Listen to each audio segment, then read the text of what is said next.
aplicar durante toda su carrera. ¿Ya? Porque inflamación prácticamente vendría a ser acompañado por cualquier trastorno patológico en nuestro cuerpo. ¿Ya? Lo que tratamos siempre, cualquier afección o patología, siempre es la inflamación, ¿no? Porque tenemos que tener en cuenta que la inflamación sería una respuesta de nuestro organismo para protegernos de, ¿cómo se llamaba? De noxa. ¿Ya? Cuando hablamos de noxa estamos hablando de agentes extraños a nuestro cuerpo que van a estar atacando a nuestro tejido normal, como por ejemplo agentes físicos, químicos y biológicos, ¿no? Si hablamos de físico, agujas, alfileres, cuchillos, ¿no? Si hablamos de químico estamos hablando de radiación, estamos hablando de sustancias nocivas, químicas como tal, y si hablamos de biológico estamos hablando de microorganismos, como parásitos, bacterias, hongos y virus. ¿Ya? Bien. Entonces, inflamación, va a ver que ven aquí un dibujito muy bonito que habla sobre la tetraalescencia, que es muy importante, que tiene un valor clínico en lo que vendría a ser el tema común.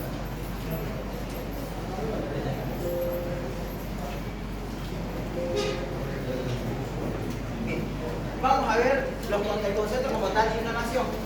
¿Ya? Depende con el docente, si ustedes agarren, va a variar un poquito la bibliografía. Si ustedes agarran la materia con el docente del doctor Machado, es con su guía netamente. ¿Ya? En cambio, si ustedes agarran con el doctor Sangüesa, van a ocupar la bibliografía oficial a nivel mundial, que sería el Robin. ¿Ya? El Robin es un libro muy bonito que les invito a que ustedes puedan leer. ¿Ya? Bien. Varía un poco con lo que vendría a ser la edición 9 y la 10. Actualmente estamos ocupando la edición número 10. ¿Ya? Para ustedes. ¿Qué dice la edición número 10? Que es la actualmente definición de lo que es inflamación. En este caso, la inflamación es una respuesta de los tejidos vascularizados que transportan leucocitos, vamos a hablar de células muy importantes que están viajando o viajando por nuestro torrente sanguíneo. ¿Ya? Se llaman células centinelas. Estas células están viajando junto con proteínas por nuestra sangre y que van a estar ojo al charque, por así decirlo, cuando haya una invasión extraña a nuestro cuerpo. ¿Para qué? Para que puedan activarse y liberar sustancias para que otras células del sistema inmunológico sean atraídas y puedan combatir la infección. Entonces, la inflamación es una respuesta de los tejidos vascularizados que transportan leucocitos y moléculas de defensa desde la circulación hacia los sitios de infección y lesión celular para eliminar los agentes agresores. Esa es la definición que me dice Robbins en la edición número 10. La definición de la número 9 me gusta más porque da un poquito más de detalle, no es resumida como la 10. La inflamación es una respuesta de los tejidos vascularizados a las infecciones y al daño adicional. ¿Ya? Eso es lo que es la inflamación. Que hace que las células y moléculas encargadas de la defensa del anfitrión pasen desde la circulación a localizaciones en las que son necesarias. ¿Ya? A fin de eliminar qué cosa. ¿Cuál es el objetivo de la inflamación? No, ¿por qué nos inflamamos por eso? No, tiene un objetivo principal que sería eliminar los agentes causantes de la agresión que me están desencadenando esta inflamación. Vamos a ver causas, inclusive más adelante el lo que me provoca una inflamación importante. Ahora, ¿para qué sirve la inflamación? Sirve para liberar al anfitrión de la causa inicial de la lesión celular. Por ejemplo, no pueden ser microbios o toxinas. Cuando hablamos de microbios estamos hablando de un tipo de noxa.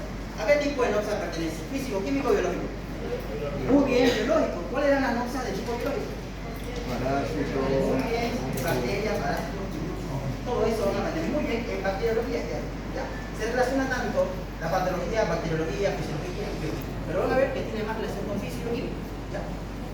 Entonces, ya vimos para qué sirve. Ahora, entre los mediadores de la defensa se encuentran los leucocitos fagocíticos, que serían células que se encargan de fagocitar a los agentes extraños. Anticuerpos, que son producidas por nuestras células mismas, y proteínas del complemento, que sería una serie de proteínas que se encuentran de forma inactiva en el plasma y que van a estar activándose conforme al agresor que se esté exponiendo. Bien. Ahora, la mayoría de estos mediadores como tal no se encuentran de forma activa en nuestra sangre. ¿Ya? Quiere decir que estos están viajando por circulación sanguínea, aquí están los globos sanguíneos, están viajando junto con la sangre, el flujo sanguíneo, pero están viajando de forma dormida, por así decirlo, ¿ya? En forma inactiva. Y cuando se lo necesita, de esta forma estos están alerta, ¿ya? Llaman a la otra célula, lo que implica van a hacer. Entonces, la mayoría de ellos circulan en la sangre normalmente, aunque pueden ser reclutados con rapidez a partir de cualquier parte del cuerpo. ¿Ya?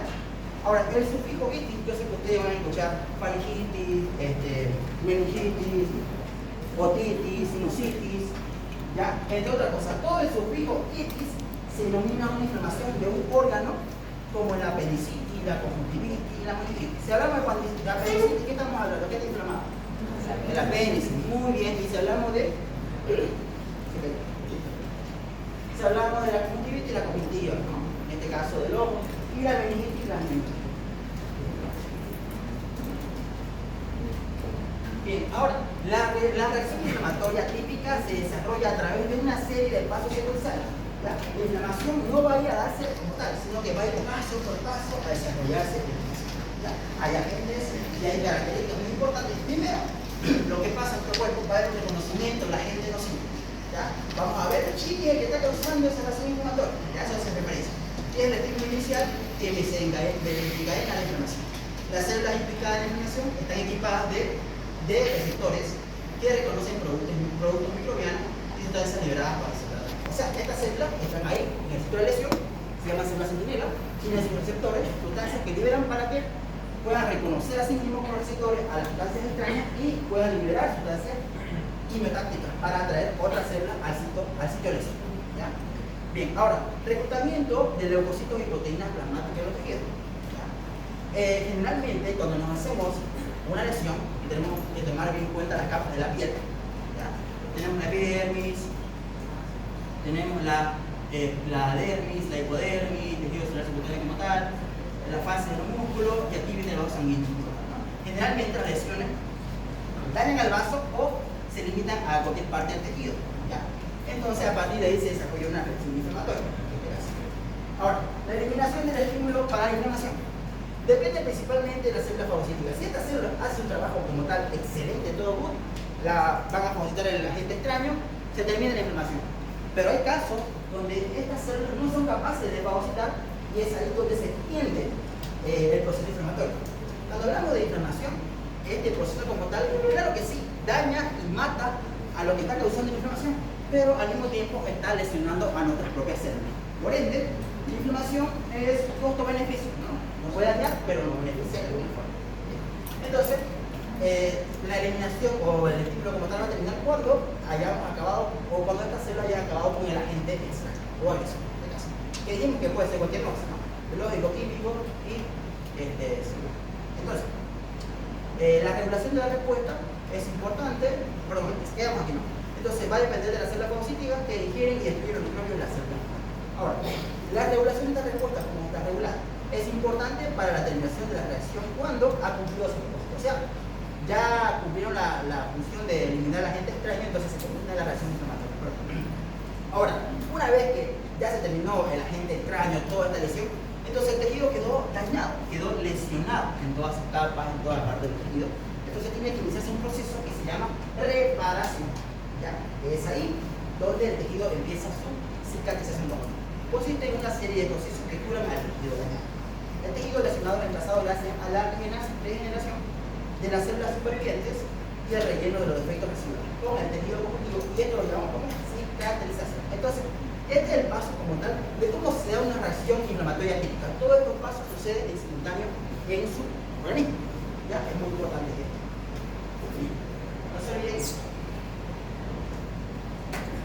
Ahora, todas esas fases que les expliqué están plasmadas en esta etiqueta muy bonita que la van a encontrar en el Robbins.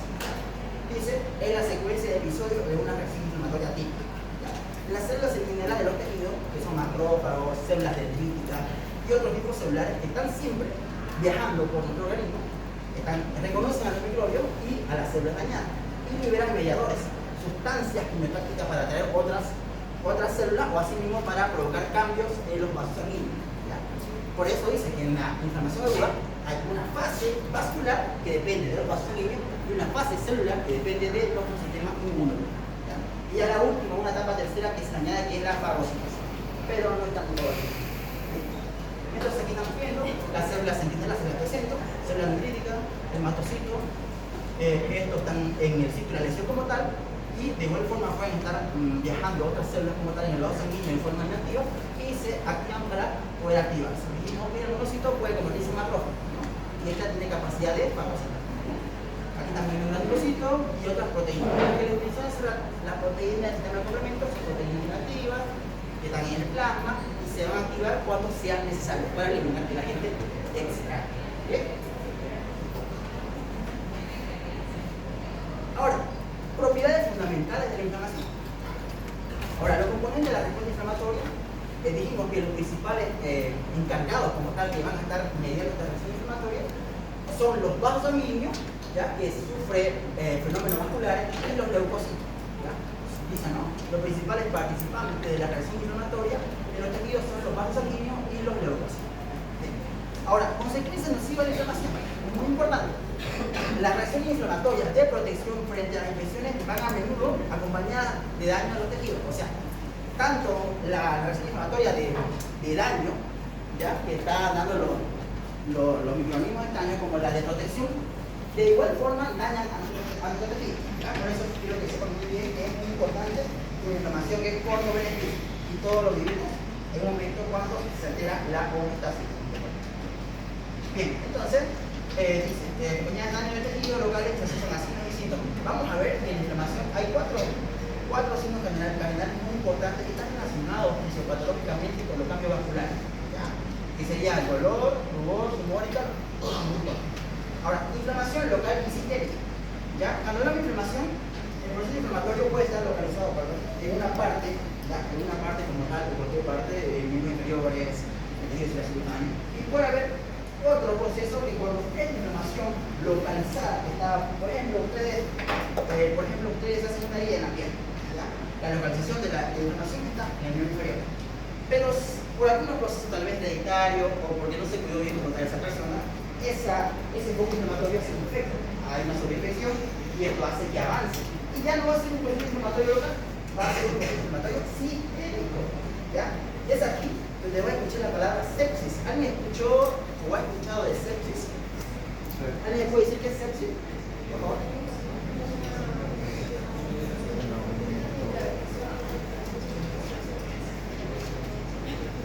Muy bien.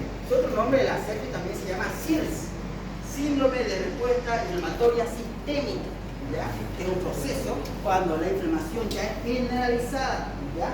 Y generalmente está dada por reacciones inflamatorias causadas por sobreinfecciones bacterianas, ¿ya? Principalmente. Y vamos a ver más adelante que hay unos criterios, que igual son preguntas que lo tienen que saber ustedes, ¿ya?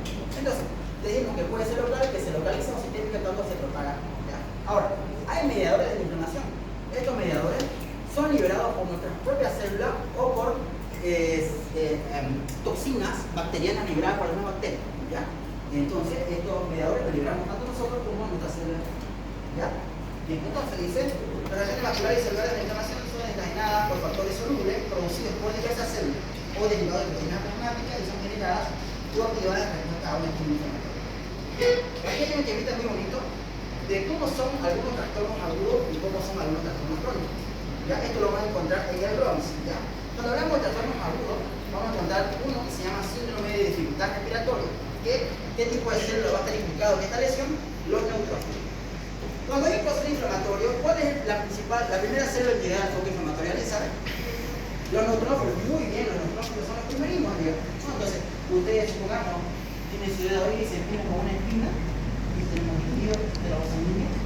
La primera célula a llegar al ciclo de lesión y en el paciente especial va a ser los neutrófilos. Tenemos en el asma, que son los eosinófilos y anticuerpos encargados del proceso de cuadro. La glomerulonefritis, que sería la inflamación de los renales, anticuerpos de complemento y neutrófilos inmunológicos. Cuando hablamos de shock séptico, son las situaciones encargadas de provocar esto. Cuando hablamos de crónico, van a ver que hay artritis, hay asma, aterosclerosis, fibrosis pulmonar y cada tipo predominante celular. Esto no es todo memoria, ¿ya? Pero cuando se van, por ejemplo, vamos hablando de cómo son las reacciones inflamatorias de tipo crónica y aguda.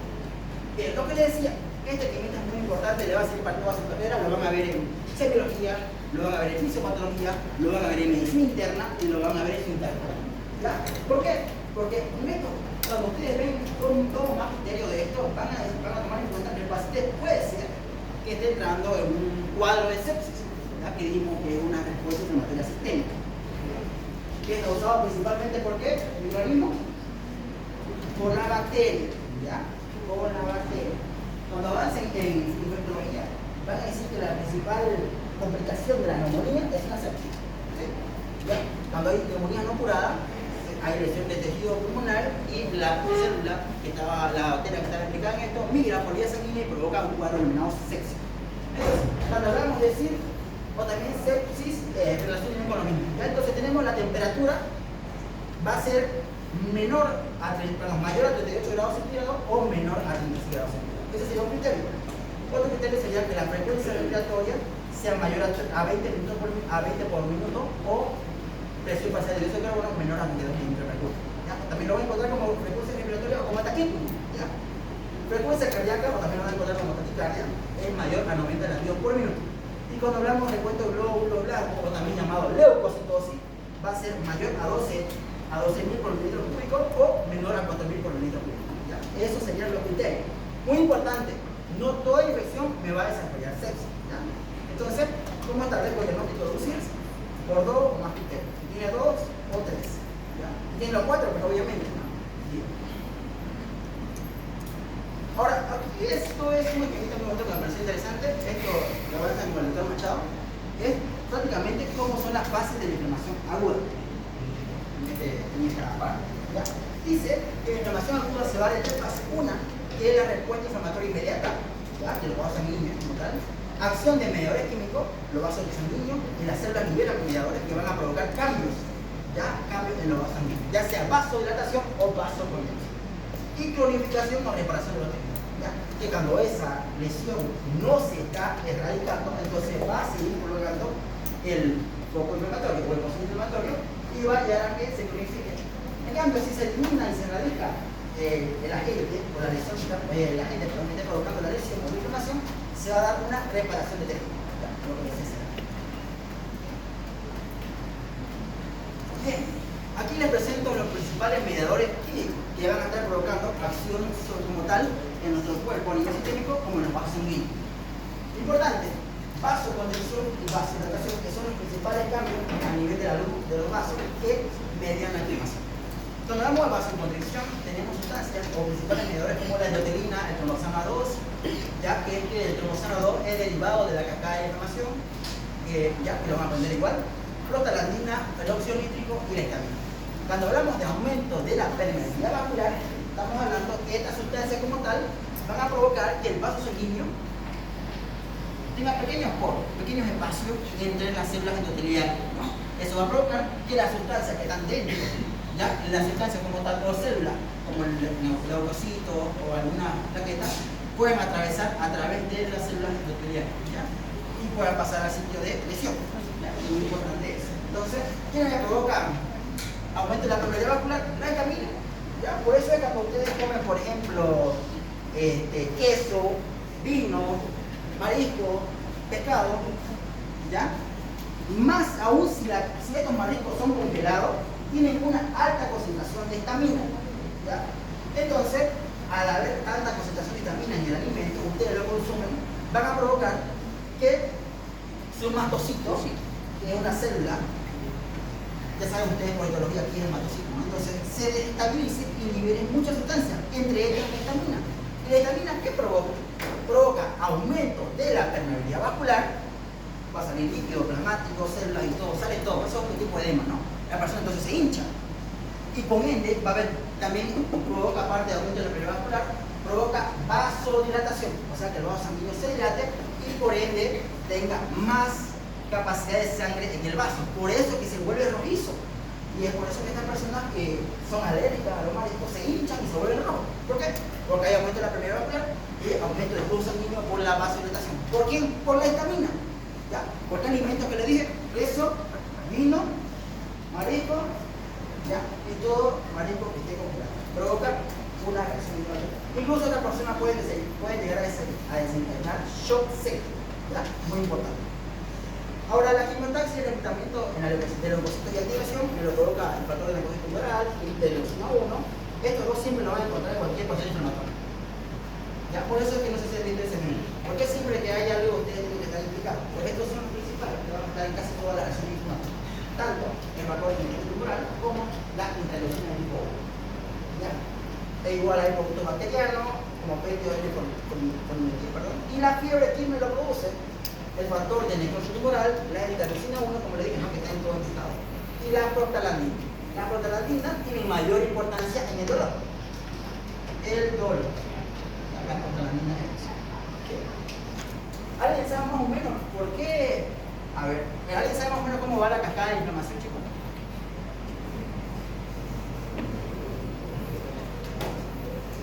Un poquito rapidito, ¿sí? Te voy a explicar. Tenemos entonces la doble capa lipídica. ¿Alguien tiene agua que puede echar para la peluca? ¿Me puede echar un poquito de agua? ¿Algo tiene? ¿Qué para hablar?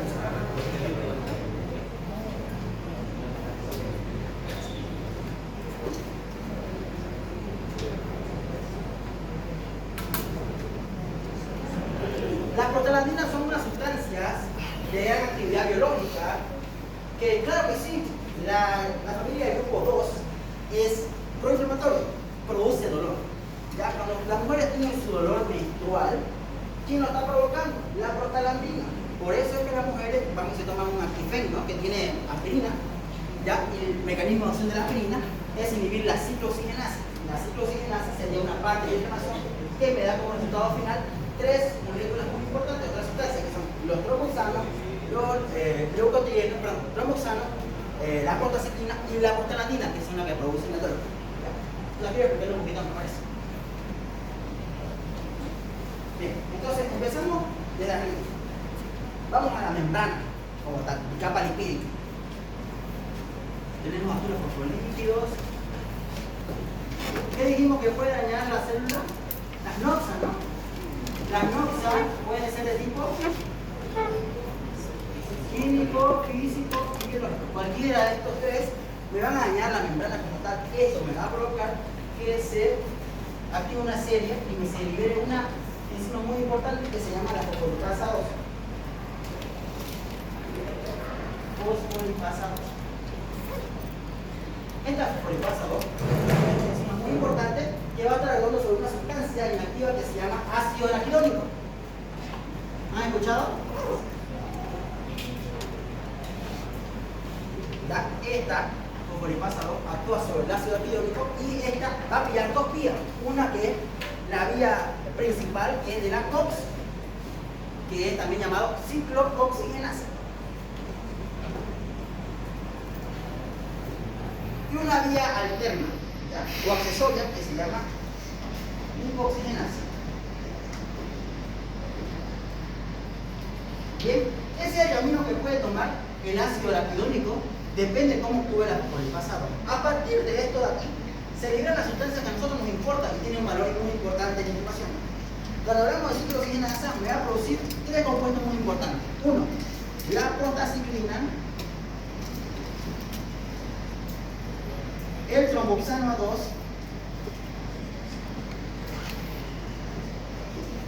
y la prostaglandina, que lo que mencioné, que su abreviación es PGE tipo 2.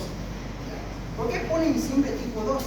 Pasa, resulta y acontece que la tipo 1 y la tipo 3 son antiinflamatorias. La única que es proinflamatoria, que provoca dolor, es la familia grupo 2. ¿Ya?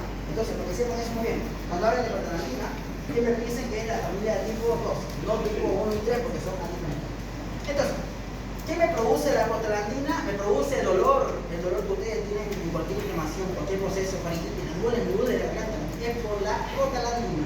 Inclusive en el ciclo menstrual, cuando le da la menstruación a las mujeres, le duele en el bajo vientre, es por las contracciones que provocan la prostaglandina. Entonces, dijimos que la prostaglandina produce dolor. Ahora, ¿qué hace el tromboxano 2? ¿Por qué tiene un valor muy importante en los pacientes con COVID? En los pacientes con COVID, como tal, la gente no moría por el virus como tal, sino las consecuencias que me provocaba el COVID, que desencadenaba un síndrome de respuesta inflamatoria sistémica, donde la inflamación que producía el COVID directamente se iba a producir en exceso tromboxano 2. ¿Pero por qué tromboxano 2? Porque el tromboxano 2, ¿qué me produce? Produce agregación plaquetaria.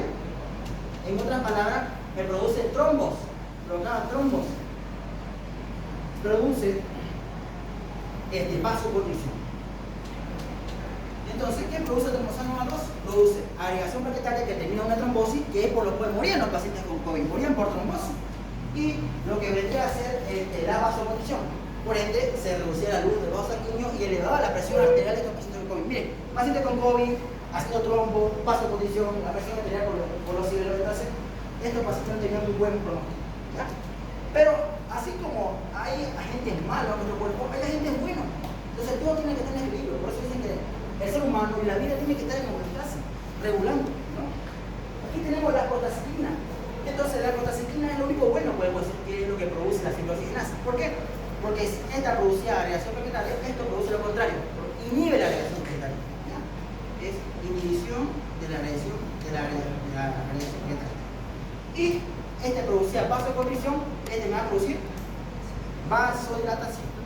Entonces, en perfecto equilibrio, como todo debe estar. Pero, ya les mencioné lo que pasaba en COVID, ¿no? Generalmente, la inflamación se iba por la vía del tromboxano y producía que da miedo, ¿ya? Y los pacientes morían por tromboembolismo pulmonar, ¿ya? Por trombosis.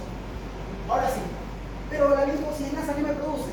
Produce una sustancia llamada leucotriena. ¿Han escuchado de la leucotriena? Sí. ¿Por qué es muy importante los leucotrienos en los pacientes con asma? Porque el leucotrieno, su principal acción es provocar una broncoconstricción. ¿Alguien me puede decir qué es broncoconstricción? Constricción de los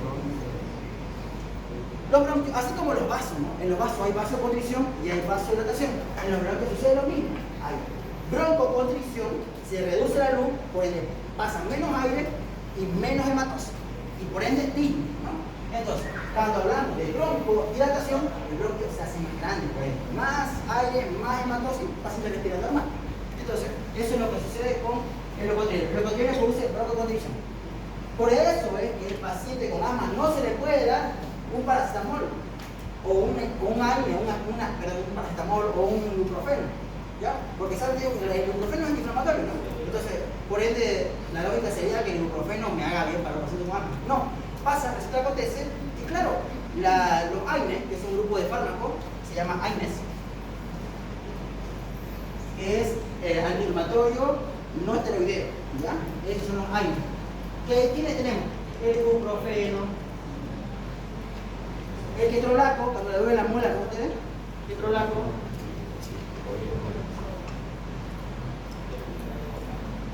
Indometacina. Y un colado. ¿Colado por qué? Porque hace su misma función, pero no del todo, el paracetamol. Entonces, ¿qué es lo que sucede? Entonces, el paciente está con asma, le voy a dar un aire para que se mejore y haya broncoconstricción. No. Yo, por ejemplo, le puedo dar un ibuprofeno, no. ¿Por qué? Porque los AINES como tal tienen el mismo mecanismo. Todo esto aquí. El AINE va a venir adentro del celular y va a provocar esto. Solamente inhibe la ciclooxigenasa. Entonces, ya no va a haber agregación plaquetaria, no va a haber trombosis, no va a haber broncoconstricción, no va a haber dolor. ¿Pero qué va a haber? La inflamación entonces ya no se va a ir por aquí. Va a ver que está cerrado este lado, entonces se va a ir por el otro lado. ¿Y qué va a producir? Entonces, ¿creen que va a mejorar el paciente? No, lo empeoran al paciente, lo pueden matar si ustedes le dan a un paciente ibuprofeno, un paciente que está peor con asma. ¿Ya? No ibuprofeno al paciente con asma, ¿ya? Por favor. Porque la vía inflamatoria se va por la lipooxigenasa, ¿ya? Es como que busca por dónde salir, ¿ya? Y por ende la salida mejor va a ser por la lipooxigenasa y se produce el condición. Entonces, el mecanismo de acción de los AINES es inhibir la ciclooxigenasa.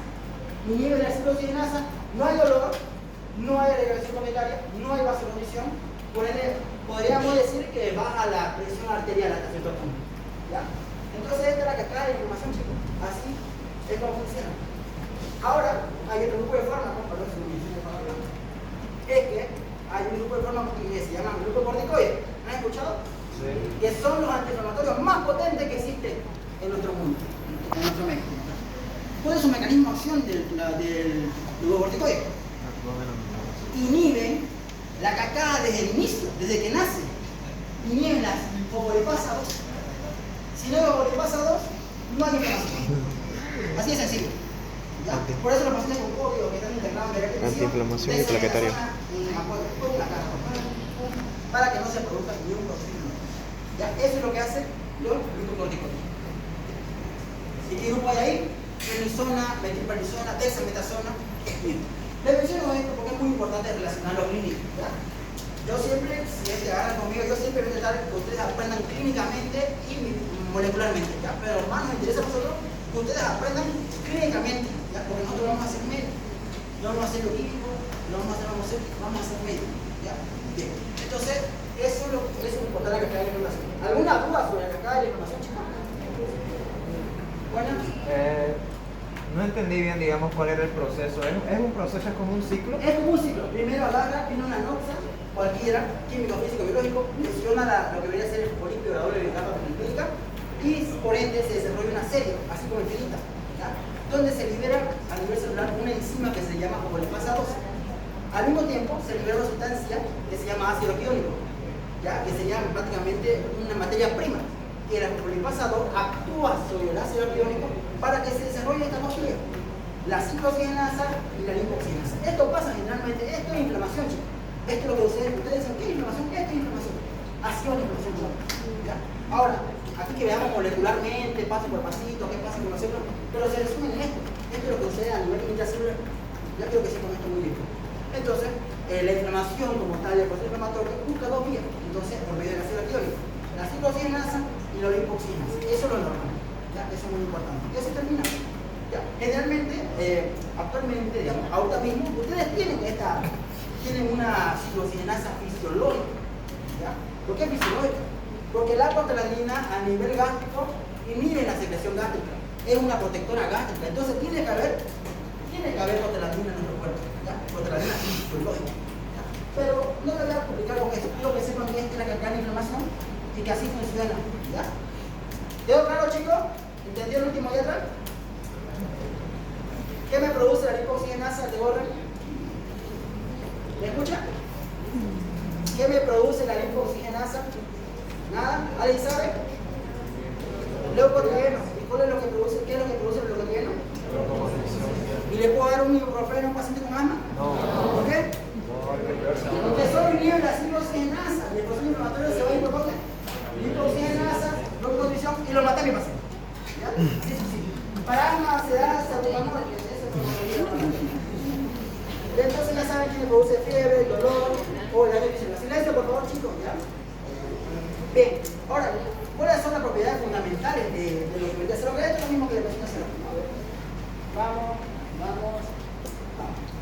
Bien, vamos a ver que va a haber una inflamación aguda y una inflamación crónica. Ya le dije que si no se cura el cuadro, no hay resolución del cuadro, pues va a prolongarse. En este caso, la inflamación aguda va a estar predominando la inmunidad innata. Cuando va a ser el sistema inmunológico, o ya creo que han avanzado en nuestra vida, tenemos una inmunidad innata, que es con la que nacemos. ¿Ya? Y tenemos una inmunidad adquirida, que es la que vamos adquiriendo conforme vamos exponiendo mientras vamos creciendo, ¿no? ¿Se acuerdan que cuando estamos de niños nos informamos a repetición, ¿no? De parasitosis, entonces eso, por medio de ese modo vamos adquiriendo nosotros la inmunidad activa. ¿Ya? Para que no nos enfermemos por un signo de resfriado. Entonces, tiene inflamación aguda, respuesta rápida, que va a ser de respuesta rápida, que va a durar más o menos minutos o horas, se va a disminuir. Duración va a ser breve, puede durar horas o pocos días, y su resolución es espontánea. ¿Qué quiere decir? Que yo no tengo que tomar ningún fármaco o alterar mi biología celular humana para que se tenga el cuadro. Solito se soluciona. Ahora, ¿cuáles son las características de esto? El sudado de fluido y proteína plasmática, o sea, quiere decir que sale plasma y proteína al líquido intersticial o a cavidades. ¿Qué es lo que conocemos como? Edema. ¿Qué es edema? Acumulación de líquido en el espacio intersticial. Ahora, migración de leucocitos polimorfonucleares y neutrófilos. Migración quiere decir que de distintas partes de tu cuerpo vienen al sitio de lesión y pasan desde el lecho vascular hacia el intersticio. ¿Cómo se llama? Migración, ya puede decir transmigración, tiene muchos nombres. ¿Ya? Entonces, eso es lo que lo caracteriza como tal la inflamación aguda. Ahora, si la respuesta no es radical al estímulo, la reacción puede evolucionar. O sea, quiere decir que si esa fase que les mostré o esa respuesta no hace su trabajo como tal, la inflamación va a evolucionar a inflamación crónica, donde aquí ya no actúa los neutrófilos, la inmunidad innata, actúa la inmunidad adaptativa. la duración es prolongada, provoca mayor destrucción de los tejidos. ¿Cuáles son las características como tal? Hay proliferación de vasos sanguíneos y depósito de tejido cognitivo, o sea, fibrosis. Hay leucocitos mononucleares. Aquí ya no son polimorfonucleares, aquí solo son mononucleares. ¿De qué estamos hablando? Linfocitos y macrófagos. Pregunta de examen. O cualquiera de los dos docentes pregunta siempre esto. ¿Qué tipo de celular va a mediar la inflamación aguda como la crónica? ¿Quién mediaba la inflamación aguda? ¿Y la crónica? Ok. Ahora, aquí este tema se lo resumo. ¿Cuáles son las diferencias entre inflamación aguda y crónica? Así es sencillo. ¿Ya? Todo en base a crónica. Bien. Duración, horas o semanas de la aguda. De la crónica, semanas, meses, años. Tipo celular predominante, neutrófilo. En la crónica, linfocitos, células plasmáticas, macrófagos, que antes fueron monocitos, ¿no? Bien. Inmunidad, que predomina la innata. Y aquí, la crónica, mediada por células. Perdón, sí, por células. Ahí hay mucho.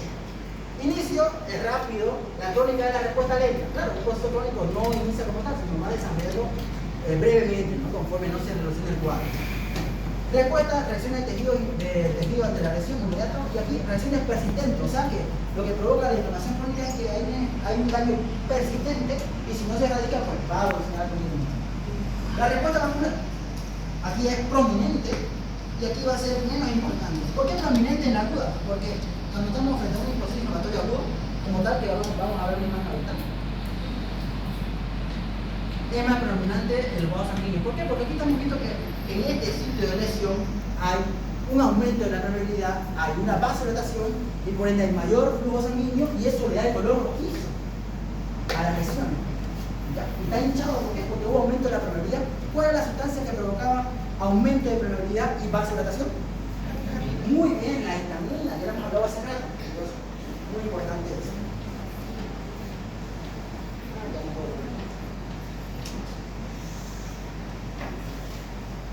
Auxi, Sí. entonces la histamina también se la utilizaría, digamos, si cambia la presión arterial. No, porque la histamina como tal, su duración es corta. Ah. Algo me olvidé mencionar eso, muy buena observación. Estas sustancias, estos medidores, su acción sobre los vasos sanguíneos es mínimo, milésima de segundo. ¿Ya? Eso es muy importante. Mientras que cuando hay fármaco, sí hace un mecanismo de acción de tiempo prolongado. Bueno, ahora hay fármaco de corta, mediada y larga duración. Un fármaco de muchísimo. Entonces, eso es muy importante. Ahora, esto es lo que le mencioné hace rato. Ahora sí, llegamos a lo más importante y lo más bonito. La tetrada de Celsius. Ya lo van a ver en toda su vida. Si ustedes ahorita, no sé, están saliendo y plum, con la cola se mete en el dedo, ¿no? Y se lo machuca, se hincha y se vuelve ruísimo, ¿no? ¿Eso por qué? Por los cambios vasculares que existen. ¿Ya? Primero, ¿qué va a pasar? Se libera histamina, va a haber aumento de la probabilidad, sale líquido hacia el intersticio, el líquido plasmático, sale proteína, y aquí por ende se hace vasodilatación al mismo tiempo. Y vamos a ver lo que vendría a ser el famoso rubor, que es rojizo. ¿Por qué el rubor? Porque hay mayor flujo sanguíneo. ¿Pero por qué hay mayor flujo sanguíneo en esa parte? Porque hay vasodilatación. ¿Ya? ¿Y por qué está hinchado? Porque hay aumento de la probabilidad. Entonces sale el líquido desde la luz del vaso hacia el intersticio y por ende hace que se hinche ese tejido. ¿Ya? Entonces, si se hincha ese tejido, ¿ya? Supongamos, vamos a hacer el dedo que está hinchado. Supongamos, no sé, se hincharon con un espíritu. ¿Ya? Va a estar rojo, va a estar todo rojizo, va a haber dolor, va a haber hinchazón, ¿no? Ahí se ven todas las entradas de Celsius. Entonces, ya les mencionaba, ¿no? Entonces hay aumento de permeabilidad, sale líquido hacia el espacio intersticial y por ende va a provocar que aumente el volumen dentro del espacio intersticial, lo que va a provocar edema, hinchazón, ¿no? Y al hincharse, aquí en la punta de los dedos tenemos pequeñas terminaciones nerviosas y si hay más líquido va a comprimir estos nervios y eso va a provocar dolor. ¿Ya? Así sucede en todos los órganos. ¿Ya? Por el edema que se produce va a provocar que haya más líquido en el espacio intersticial y eso va a comprimir los nervios y eso provoca el dolor. ¿Ya? Por eso siempre, lo típico de esto, siempre van a estar los cuatro. En algunas ocasiones va a haber la pérdida de la función. O sea, que le va a improvisar, que es improvisar, que puedan mover ese órgano, ¿no? Que puedan utilizar. Por ejemplo, en mi caso, ¿no? Te comento, yo me machuqué el dedo, ¿ya? Y tenía la tetrada de Celsius y además tenía la pérdida de la función porque no podía mover.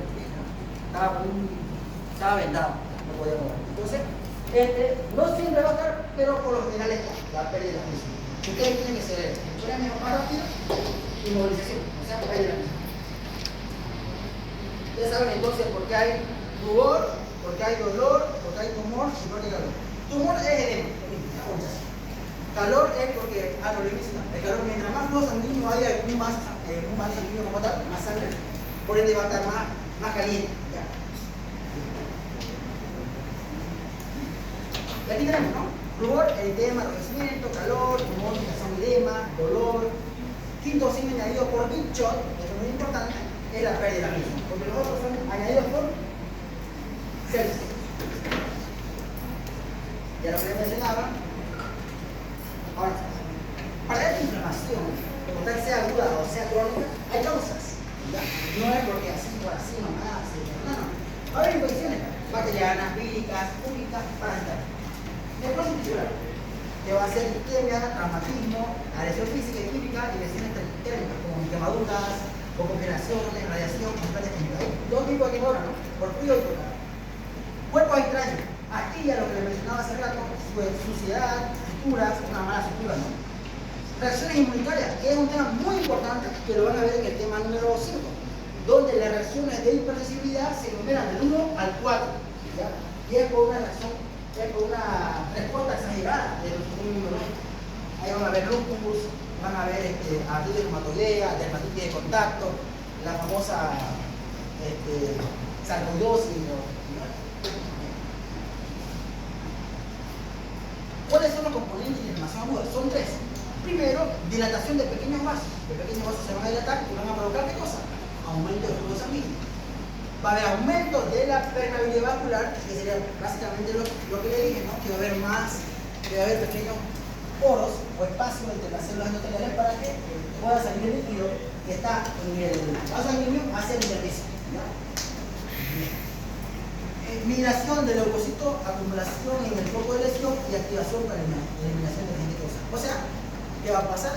Va a haber migración del leucocito de todas las partes de nuestro cuerpo a llegar a un solo lugar, al sitio de la lesión, van a llegar a este lugar aquí, se van a estar adheriendo al vaso sanguíneo. Vamos a ver muy importante que hay proteínas, que son las selectivinas, que son las inderinas, que ayudan a que el leucocito como tal se adhiera, se integre y migre a través del vaso hacia el vaso intersticial. Ya no estamos en la bonito, lo voy a explicar solo. Entonces, llegan los leucocitos al sitio de lesión, migran porque hay aumento de la permeabilidad vascular, o sea, hay más espacio para que puedan pasar el intersticio y van a hacer su trabajo, matar o fagocitar a la gente extraña. Escuchen una voz de quién es. Ok, entonces, es muy importante, esas son las fases, así sucede. Los tres componentes principales de la inflamación aguda. Ahora, ¿qué va a pasar con las reacciones de los vasos sanguíneos? Va a haber cambios en el flujo sanguíneo y va a haber más permeabilidad de los vasos para optimizar el movimiento de la proteína plasmática y los leucocitos. ¿Ya? Tienen que pasar proteínas y leucocitos desde el vaso sanguíneo hacia el sitio de lesión, o sea, en el vaso intersticial, para que puedan eliminar a la gente extraña. Ahora sí, tanto para abandonar el torrente circulatorio como para dirigirse a localizaciones de infección o la lesión. Es muy importante. Ahora, cambios en el flujo y calidad de los vasos. Lo que les mencionaba, vasodilatación, hemenopausia, la vitamina, principalmente, pregunta de examen. Sobre el músculo liso vascular, una de las primeras manifestaciones precedida por vasoconstricción transitoria. O sea, cuando hay una lesión como tal, chicos, se meten ustedes en una astilla, primero una pequeña vasoconstricción refleja, y al ratito se vasodilata el vaso sanguíneo. ¿Para qué? Sea el flujo de sangre más lento y las proteínas o las células que estaban viajando por la sangre vayan más despacio y se puedan adherir al endotelio y puedan hacer por eso no es por nada, por algo. ¿Ya?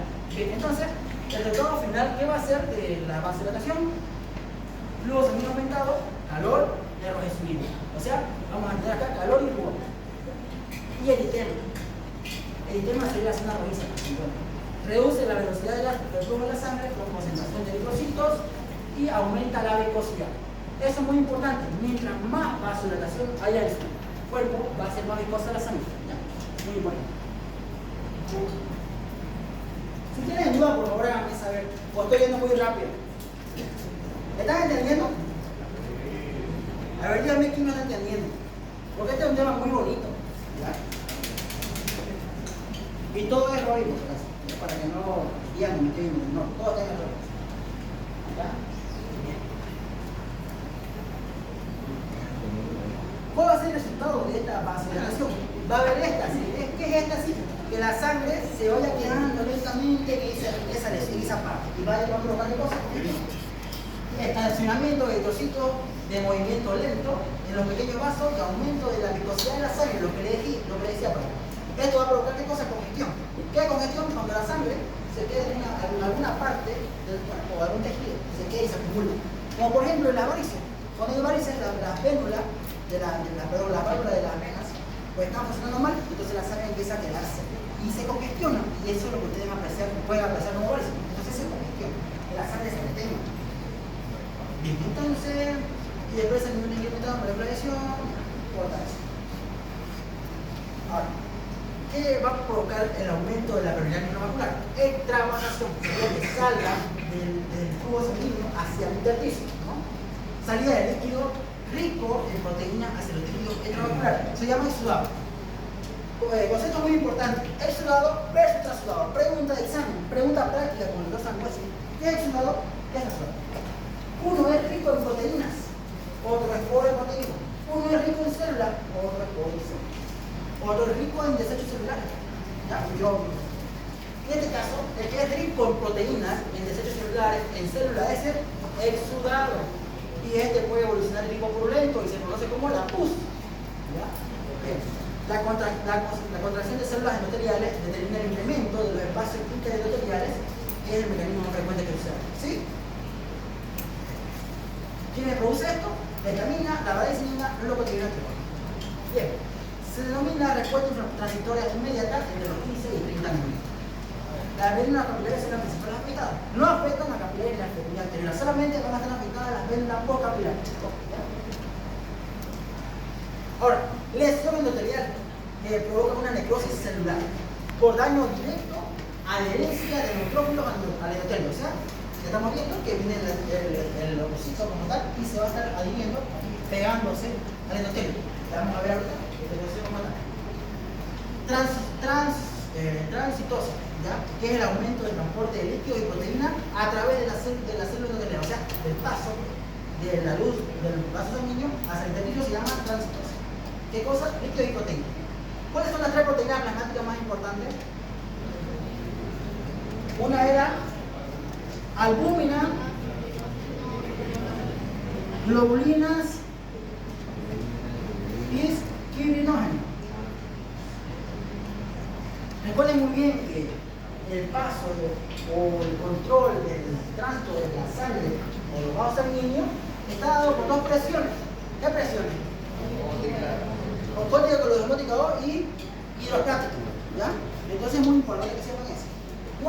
Entonces, en otras palabras, la albúmina es la que es como un imán, retiene el líquido para que no se salga el intersticio. ¿Ya?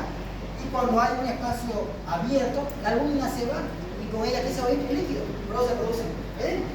¿Ya? Entonces esas personas que tienen hipoproteinemia, o sea, baja cantidad de proteínas en sangre, van a estar hinchaditas con edema, pero que tienen un déficit de proteínas. Van a haber unos síntomas muy importantes que es marasmo o Washer. ¿Han escuchado? Y va a haber apertura de las canales intracelulares que responde al factor de crecimiento. Aquí estamos viendo un equimita que tenga el Robbins, que lo pueden ver un poquito mejor. Prácticamente, si se dan cuenta, esto es el endotelio y se da como los leucocitos miran, ¿no?, hacia el espacio intersticial. Esa es la migración,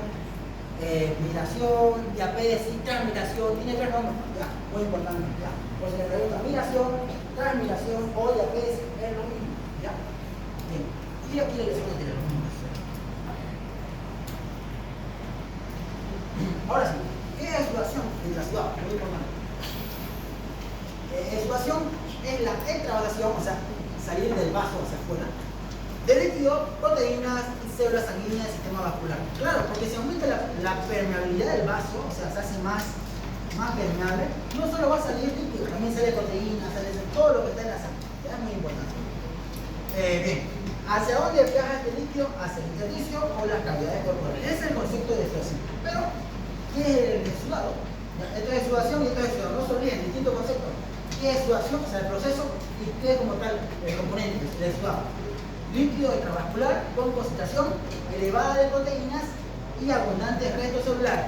Ahí pueden estar las bacterias, pueden estar macrófagos, muertos, otras propias células. ¿Ya? Muy importante. Ahora, ¿qué va a provocar? El aumento de la permeabilidad de pequeños vasos me va a provocar esto va a ser consecuencia de ese problema, ¿verdad? ¿Qué es el trasudado? Es un ultrafiltrado del plasma líquido con bajo contenido de proteínas. O sea, prácticamente lo que se va al intersticio es un líquido blanquecino con poca proteína, ¿ya? Por ende no es tan viscoso. Mientras más proteína haya en un líquido, va a ser más viscoso. Por eso es que el exudado es más viscoso, más espeso que el trasudado, que es bien líquido, ¿ya? Bien, con bajo contenido de proteína, albúmina en mayoría, material celular escaso o nulo y baja densidad. Esto es muy importante. Más densidad, alta densidad. Más proteína, pobre proteína. Más restos celulares, pocos restos celulares. ¿Ya? Muy importante. Y esto se da por desequilibrio osmótico o hidrostático. Lo que va a producir el equilibrio de hidrostático osmótico es el edema. Entonces, gracias a estas alteraciones hidrostáticas y osmóticas como tal, se va a producir el edema, que es la presencia de un exceso de líquido en el espacio intersticial o cavidades serosas. ¿Ya? Este puede ser, ¿qué tipo? Exudado o trasudado. Y aquí un término muy importante que lo maneja el doctor Machado es cuál es el exudado o cuál es el tipo de edema inflamatorio y el tipo de edema no inflamatorio. El exudado va a ser el edema. Muy bien, este va a ser el edema tipo inflamatorio y el trasudado no inflamatorio. ¿Ya? Así es así. ¿Ya? Inflamatorio, no inflamatorio. Tipo de edemas inflamatorios, ahí lo pone a lo que es el exudado no inflamatorio y el trasudado. ¿Ya? ¿Qué es el pus? ¿Ya? Usted se cortea ante una herida, tal vez se ha llenado de pus, ¿no? Por una solidimetría. Es un exudado inflamatorio y purulento, rico en qué? Leucocitos, sobre todo neutrófilos. Resto de células muertas y muchas veces microbios. O sea, ese es el resultado de la fagocitosis. ¿Ya? Como toda célula, todo ser humano, o todo ser vivo, consume y tiene que digerir y tiene que salir sus elementos. Lo mismo sucede con la célula, ¿no? Todos los desechos celulares como tal se acumulan ahí, en el cuchillo, en la célula. ¿Ya? Bien, aquí estamos viendo un poquito de cómo funciona la mecánica del vaso sanguíneo, ¿no? Con la presión diostática, osmótica, osmótica, de cómo se da una exudado, y cómo se da un trasudado. ¿Qué pasa en lo que vendría a ser exudado? Hay un alto contenido de proteínas, puede contener algunos leucocitos y eritrocitos. Esto es elaboración de líquidos y proteínas, muy importante. Por vasodilatación y explosión por el camino, ¿no? Por el movimiento. Y obviamente no se pide por el espacio interarterial aumentando. Como que cede los conocimientos. ¿Y por qué sucede lo que vendría a ser el trasudado? Disminuye la presión osmótica coroidal reducida, presión de síntesis de proteínas, por ejemplo, en una hepatopatía. Esto está muy bien. ¿Cómo responden los vasos sanguíneos? ¿Cómo responden los vasos y los vasos linfáticos? Saben muy bien que el sistema linfático se encarga de que tenga homeostasis, se encarga de que haya un equilibrio en los líquidos corporales, ¿no? Por ende, si hay edema, ¿será que hay un equilibrio en los líquidos corporales? No. No hay un equilibrio. Entonces, es ahí donde actúan. El líquido corporal filtran y limpian los líquidos extravasculares. Entonces, Chaolín viene y drena, vamos a decir así, absorbe el líquido, sacan la inflamación. El flujo linfático aumentado va por el entonces, al absorber este líquido que está en el intersticio, el flujo linfático va a estar aumentado. ¿Por qué? Porque están drenando. Por eso que dicen que es de resolución espontánea. Porque nuestro cuerpo trabaja internamente, ¿no? Ahora, también los leucocitos, residuos celulares y microbios pasan al líquido, todo drenado. Chau, ahí bueno, se van por la linfa. Ahora, linfangitis es una inflamación secundaria de los vasos linfáticos. ¿Qué es linfadenitis? Inflamación secundaria de los vasos linfáticos. Dos cosas muy críticas, ¿no? Me pasa los folículos y me ven los linfocitos linfáticos. Ahora, reclutamiento de leucocitos. Bien, llegamos a un punto muy importante, donde el flujo de entrada de leucocitos en los tejidos es esencial para eliminar los agentes anexos. O sea, todo lo que les he explicado de que llegan aquí al sitio de lesión, llegan a la diapesia o otra mediación hacia el parto intersticial, se resuelve esto. Vamos a ver un poquito mejor. Ya. Principales leucocitos en las reacciones inflamatorias. Esto se llama también fagocitos. ¿Por qué? Porque tiene la capacidad de fagocitar los neutrófilos y los macrófagos. Ingieren y destruyen microorganismos del tejido necrótico y sustancias extrañas. O sea, chao y los fagocitos. Producen factores de crecimiento. ¿Para qué? Para que pueda empezar el proceso de reparación del tejido. ¿Ya? Muy importante. Fase del trayecto de los leucocitos. ¿Ya? O sea, estos leucocitos van a ir a hacer presión, pero no van directamente, sino que hay una serie de fases. ¿Ya? Mediados por moléculas de adhesión y citosina, que se llaman quimiosina. Esta fase crucial. Primero, en la luz va a pasar un proceso que se llama marginación, rodamiento y adhesión al endotelio, lo que les dije ahí, ¿no? Luego va a haber una transmigración, o sea, pasan a través de la pared vascular hacia el espacio intersticial, o sea, al sitio de la lesión. Y luego tenemos la quimiotaxia. ¿Alguien sabe más o menos, se da idea de qué es quimiotaxia? Lo van a escuchar muy bien en todo este año. ¿Alguien quiere decir qué es quimiotaxia?